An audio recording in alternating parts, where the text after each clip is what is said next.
Hello, guys. What's going on? Many of us are maybe still confused about how to do this physical properties identify a substance lab.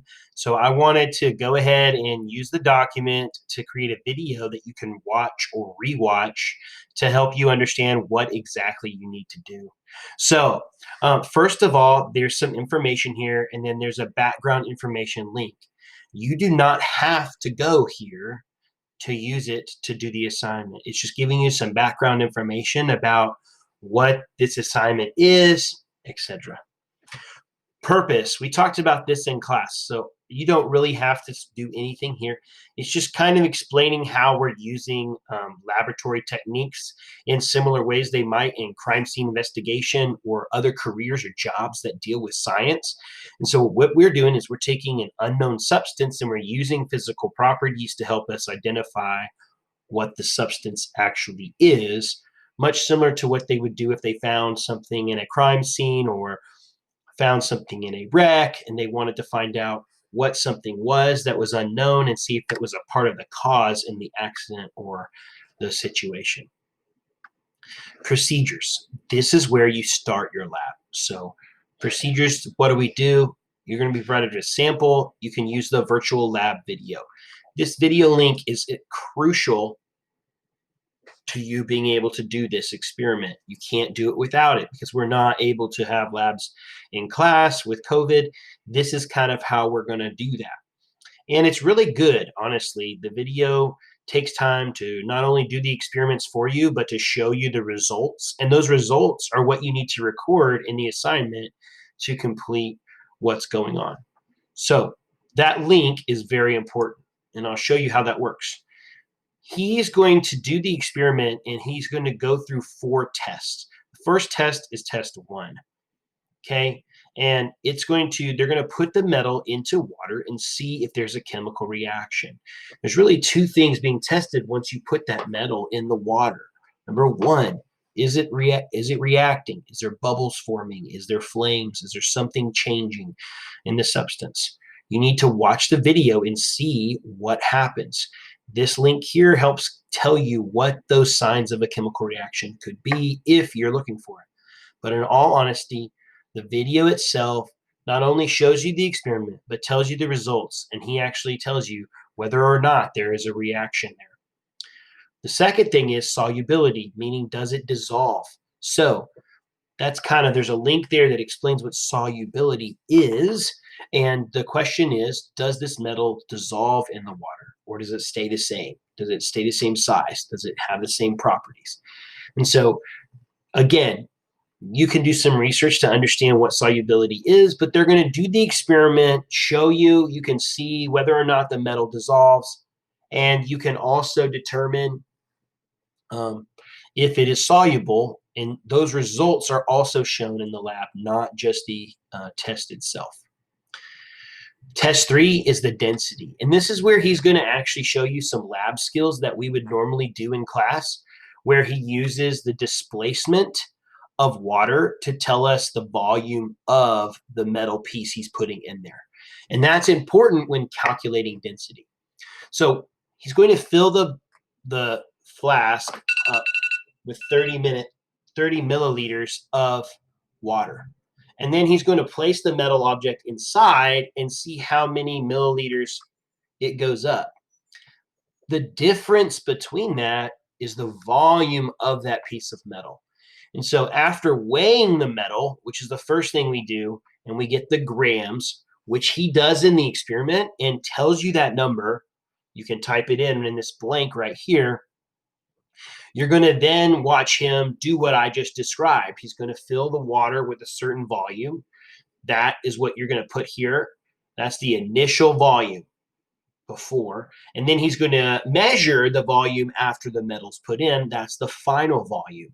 So when you take the final volume, the bigger number, and subtract the smaller number, the amount of water you started with, that tells us the volume of the actual object. Okay? And so you can put that here. What's the volume of the object? And then we can calculate the density, and that's grams divided by centimeters cubed or milliliters. So you'll take your mass, right? You'll take your volume and you will divide that to find the density, which will be right here, okay? And so this is the only test where you'll actually be filling in some of these blanks where question 1 is here, okay? And then where question 2 at the bottom, you're gonna put in those numbers there.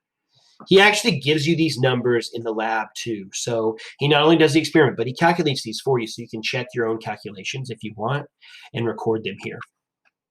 The last thing he's going to do is test for magnetism. This says magnetivity. Don't know that that's a word, but magnetism is for sure. And basically, he's going to take a magnet or a magnetic substance and see if it sticks to the metal like any other metal that is magnetic. So why do we have these 4 tests? Well, they give us information that helps us compare this metal to other metals it might look like and know which one it is. And that's really the goal of the experiment. So all of your tests are going to record information in this table below. Those highlighted portions where it says record in the table below, that's where you're going to put that information. Results, no, it didn't. Yes, it did. No, it didn't. Yes, it did dissolve in water. Okay, results, what's the density? Go ahead and put that number in there. And then magnetism, yes or no. Is it magnetic or not? You know, did it show magnetism? After recording these 4 things, you're going to look at these density tables here. And so you can pick any of these. I like the Angstrom Science one a lot. But what they're going to do is, I'll go ahead and click on the Angstrom Science one. And you can see that it gives us a list of elements and it gives us the densities. Okay, so we're going to go look and scroll through and try to find a number that matches the density that we found. So it could be any of these elements here, right? But we're looking for, hey, you know, and it looks like most of these are in numerical order. So we can scroll until we get to the number we found and look at some that are similar. So an example of this is like radium, arsenic, and gallium. They all have kind of similar densities. It's not exactly the same, but we can look at our number if it's in between any of these and decide, hey, let's look at other properties of radium, arsenic, and gallium and see if our substance has those properties. So that's really what you're going to be doing. You're going to be Googling more information about your substance so that you can find out which metal is it actually. Okay, and so there's an example here in the gray that shows you kind of what you would do. So let's say this is the density, right? We have these 3 substances. We're going to Google each substance and we're going to compare its properties to the other things we found out about the metal. Does it react with water? Is it soluble? And is it magnetic? So if, let's say, you have a metal that does react with water, it's not soluble, or doesn't react with water, is not soluble, but it is magnetic. So I'm going to look for, out of these 3 choices, which of these 3 is not going to react with water, not going to dissolve, but is magnetic. And I would probably end up finding out that iron is that.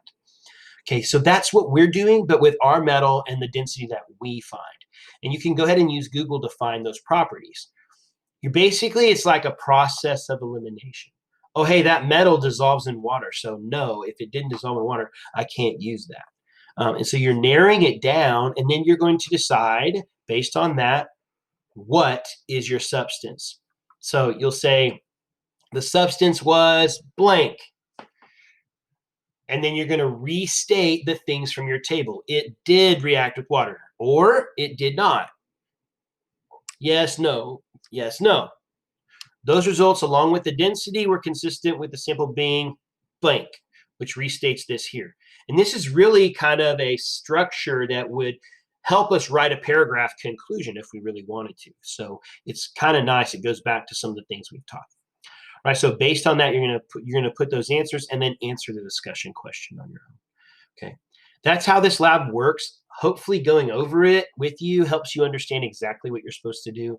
Lean on that video. It tells you the answers really, apart from just identifying what it is.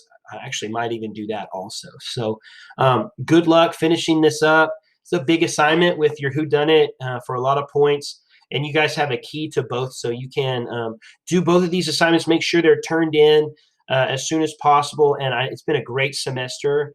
I'm excited for a new year, though. And so good luck with our lab on physical properties to identify a substance. And I will talk to you later.